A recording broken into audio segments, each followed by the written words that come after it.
राजस्थान के भाजपा सह प्रभारी विजय राहटकर के राजनीतिक गुरु हैं हरिभाऊ। राज्यपाल हरिभाऊ किशनराव बागड़ी को लेकर एसपी प्रधान की रिपोर्ट। विजय राहटकर की राजनीति की शुरुआत में सानिध्य मिला था हरिभाऊ का। औरंगाबाद जिले से ही है राज्यपाल और विजयाताई का रिश्ता। हरिभाऊ 13 साल की उम्र में ही बन गए थे आरएसएस स्वयं सेवक, जैसे राजस्थान में भाजपा में रहे थे भंवरलाल शर्मा या हरिशंकर भाबड़ा।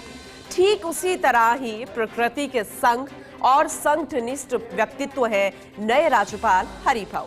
वहीं एक रोचक सा इत्तेफाक राजस्थान और महाराष्ट्र का भी है।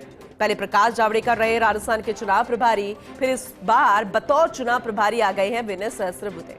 वी सतीश सह संगठन महामंत्री रहे थे तो राजस्थान ही रहा ज्यादातर समय हेडक्वार्टर, और इस बार के लोकसभा चुनाव में वी सतीश को मिला था राजस्थान का दायित्व। अब विजय राहटकर हैं भाजपा के सह प्रभारी के रूप में, फिर नए कार्यकाल के रूप में, यानी एक बार फिर से उन्हें यथावत रखा गया है। जब प्रभारी सह प्रभारियों की नियुक्ति हो रही थी तो फिर सह प्रभारी के रूप में विजय राहटकर को ही यही जिम्मेदारी सौंपी गई है। लेकिन अब जो नए राज्यपाल बनाए गए हैं उनसे उनका कितना आत्मीय रिश्ता है, ये जानकारी फिलहाल मिल रही है। बेहद खास तस्वीरें और जानकारी हम आपको लगातार साझा करते रहेंगे, और ऐसे में प्रदेश सह प्रभारी विजय राहटकर जी हमारे साथ खुद जुड़ गई हैं, उनसे ज्यादा जानकारी लेंगे। विजय जी, बहुत स्वागत है आपका फर्स्ट इंडिया न्यूज में, और एक बार फिर से पुनः आपको बधाई भी। और अभी जानकारी मिल रही है कि नए राज्यपाल के साथ आपका एक आत्मीय रिश्ता भी रहा है शुरुआत से ही, तो कितना महत्वपूर्ण हो जाता है ये राजस्थान के लिहाज से? जी, आपके इस बधाई के लिए बहुत बहुत धन्यवाद जी।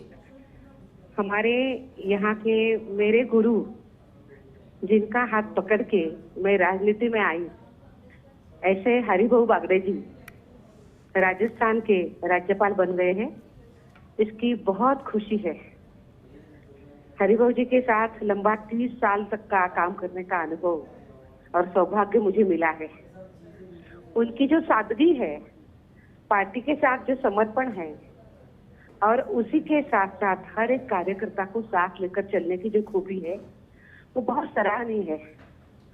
और सालों से उन्होंने जो उनका व्यवहार हम देखते हैं कि 40 साल पहले जो था, आज वही व्यवहार है। उतनी आत्मीयता आज भी उनके पूरे काम में हमें दिखाई देती है।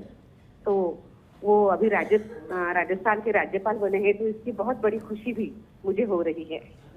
मुझे याद है जी, जब वो मंत्री थे महाराष्ट्र के, तब से लेके आज तक उन्होंने पार्टी के लिए बहुत कुछ सींचा है, काम भी किया है। उनका खुद का हम जो कहते हैं कि कोऑपरेटिव सेक्टर में बहुत अच्छा काम है, बैंकिंग सेक्टर में बहुत अच्छा काम है, और विशेष रूप से किसान होने के नाते किसानों के भलाई के लिए बहुत रुचि भी रखते हैं। आज भी वो अपने कोऑपरेटिव सेक्टर में, डेयरी क्षेत्र में बहुत अच्छा काम कर रहे हैं, बैंकिंग सेक्टर में काम कर रहे हैं। मुझे पूर्ण विश्वास है कि हरिभाऊ जी के नेतृत्व में, उनके निगरानी में हमारी राजस्थान की सरकार बहुत अच्छा काम करेगी। आदरणीय भजनलाल जी की जो सरकार है, इस सरकार को हरिभाऊ जी के अनुभव का बहुत लाभ होगा, और इनको अच्छी दिशा देने में वो अपना बहुत बड़ा योगदान वहाँ पे साबित कर देंगे। वो मेरे क्षेत्र से है और वो राजस्थान में आ रहे हैं, इसकी बहुत खुशी मेरे मन में है। वो झलक भी रही है आपकी बातों से, हम अंदाजा भी लगा पा रहे हैं, और ऐसे में अच्छा लगता है राजस्थान के लोगों को भी, वो भी जब जानकारी ले रहे होंगे इस बात से। लेकिन कहते हैं कि औरंगाबाद जिले से ही शुरुआत हो गई थी विजयाताई की और राज्यपाल की, जो रिश्ता शुरू हुआ था। तो कोई ऐसा खास मोमेंट जिसमें हंसी मजाक ठहाके भी लगे होंगे राजनीति से परे? बिल्कुल है। मैं जब राजनीति में शुरुआत मैंने करी थी, मुझे वो दिन आज भी याद है। मैं बहुत नई थी और मेरा यूपीएससी का लगभग सिलेक्शन हो गया था। मेंस एग्जाम में पास हो गई थी, और मन में सपना था कि अभी आईएएस आईपीएस कोई मैं अधिकारी बन जाऊंगी, इस तरीके से। और उस समय पे 93 की ये बात है, 93-94 की, महिला आरक्षण आ गया था 33%। और फिर मैंने सोचा कि मैं जरूर राजनीति में जाऊंगी, क्योंकि हम वहाँ पे लोगों के लिए अच्छा सा काम कर सकते हैं, ये मैंने सोचा था। और मैं सीधे मिलने के लिए हरिभाऊ बागड़े जी के पास गई। मैं बहुत कुछ जानती नहीं थी, पर मैं उनका नाम मैंने सुना था, मैं उनके पास गई। और मैंने उनको कहा कि मुझे चुनाव लड़ना है और मुझे कुछ अच्छा काम करना है। तो उन्होंने मुझे कहा कि आप तो अच्छे अधिकारी बनने वाली है, तो फिर यहाँ पे क्यों आ रहे हो? अच्छा।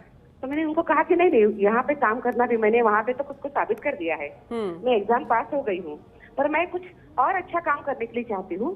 पॉलिसी इम्प्लीमेंटेशन के में जाने के बजाय मैं पॉलिसी मेकिंग में जाना चाहती हूँ।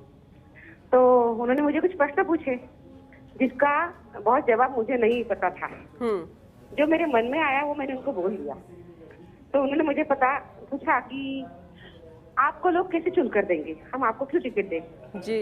तो मैंने बहुत क्या कहते हैं कि थोड़ा सा जोर से मैंने उनको कहा कि लोग मुझे चुनने देंगे, वोटिंग जरूर देंगे, क्योंकि मैं उनके लिए काम करना चाहती हूँ। मेरे मन में उनकी सेवा का बहुत अच्छा भाव है। तो मुझे लगता है कि ये भाव जब लोगों के समझ में आएगा तो मुझे अपने आप में लोग वहाँ पे चुनकर देंगे। तो मेरी इस बात को मैं बहुत ना समझती या बहुत अनजान थी, मुझे बहुत ज्यादा पता नहीं था राजनीति के बारे में। पर मेरा जो कॉन्फिडेंस था, बात करने का तरीका, लोगों के ऊपर जो विश्वास था, उसको देखते हुए बड़े वो खुश भी हो गए और वो बहुत हंसे मेरे ऊपर। उन्होंने ये कहा कि ठीक है, लोग तो आपको वोट देंगे ऐसा मुझे लगता है, देखते कि आगे क्या होता है। और आपका जो कॉन्फिडेंस है और आपकी जो लगन है यहाँ पे काम करने की, ये तो मुझे बहुत अच्छी लगी है, ऐसा उन्होंने मुझे कहा था। तो उन्होंने मुझे बड़ा हौसला दिया, विश्वास दिया। और बाद में तो मुझे टिकट भी मिला, मैं चुनकर भी आई। विजय जी, आपकी लगन, आपका स्वभाव और आपका कॉन्फिडेंस ही आपको यहाँ पर बार बार लेकर आ रहा है और एक बार फिर से आपकी नियुक्ति भी हुई है। लेकिन एक आखिरी सवाल मैं आपसे और पूछना चाहूंगी, क्योंकि कहते हैं कि जब आप कोई राजनीति में आ जाता है या कोई बड़ा पद मिल जाता है तो लोगों की दिनचर्या, व्यवहार, स्वभाव और पहनावा थोड़ा सा बदल जाता है। हालांकि आमतौर पर बहुत कम ऐसा होता है, लेकिन ज्यादातर होता है। ऐसे में हरिभाऊ जी, अब उनकी अगर पहनावे को देखें तो कितनी सादगी झलकती है। वही गांधी टोपी और कुर्ता, फिर धोती, आजकल कहाँ नजर आती है ये सारी चीजें? तो जरा इसके बारे में भी कुछ कहना चाहेंगे आप? बिल्कुल, मैं आपको वही कहना चाहती हूँ कि मैं वो पहली बार 1985 में वो चुनकर आए थे, तब से मैं उनको देख रही हूँ। तब के जो जैसे थे बिल्कुल वैसे ही आज है। उनकी जो दिनचर्या है वो आज की है। अगर आप सुबह 7 बजे उनके घर जाते हैं तो आपको सुबह 7 बजे हम उनको हरिवो नहीं कहते हैं, हम उनको नाना कहते हैं। बहुत जी, हम सब लोग उनको नाना कहते हैं। तो नाना सुबह 7 बजे आपको एकदम तैयार मिलेंगे, क्योंकि वो उठते सुबह 5 बजे तैयार होके फिर शाखा में जाना या अन्य काम करना, और 7 बजे लोगों को मिलना, ये उसकी खूबी है। आपको वो बिना फोन के सुबह आपको वो मिल जाते हैं। आपको आश्चर्य रहेगा, कल जब रात में ये न्यूज आई तो वैसे जब देखा तो उसको 12.5 पाउंड बज गए थे, और मुझे पक्का पता था कि अभी वो सोए होंगे, क्योंकि वो रात 10 साढ़े 10 बजे सोते हैं और अर्ली मॉर्निंग 5 बजे उठते हैं। तो कल हमारी बात नहीं हो पाई, वो सो गए थे जी। पर जब सुबह उन्होंने मेरा फोन देखा तो अभी हमारी फोन पे सुबह बात भी हो गई। तो वो उन्होंने मुझे कहा कि अरे मैं तो आपको पता है जल्दी सोता हूँ, कल तो मैं धाराशिव गया था और आके थक के सो गया था, आपका फोन आके गया। देखिए वही सादगी है, कोई बदलाव नहीं, और इसी सादगी के साथ वो चलते हैं। तो मुझे लगता है कि ऐसे लोग न बात करते हुए जी लोगों के सामने एक अच्छा व्यवहार, एक अच्छी कृति रखते हैं जिसमें नाना है। बिल्कुल बिल्कुल। और आज सुबह खुद होके उनका फोन आया कि विजया कल रात आपका फोन आया था और मैं तो वो ले नहीं पाया। देखिए वो हमारे मंत्री रह चुके हैं, विधायक तो सालों से है, उसी के साथ साथ वो विधानसभा के अध्यक्ष रह चुके हैं और आज राज्यपाल बन गए हैं। पर उतना सादगीपूर्ण व्यवहार कि सुबह उन्होंने खुद होके मुझे तुरंत फोन किया।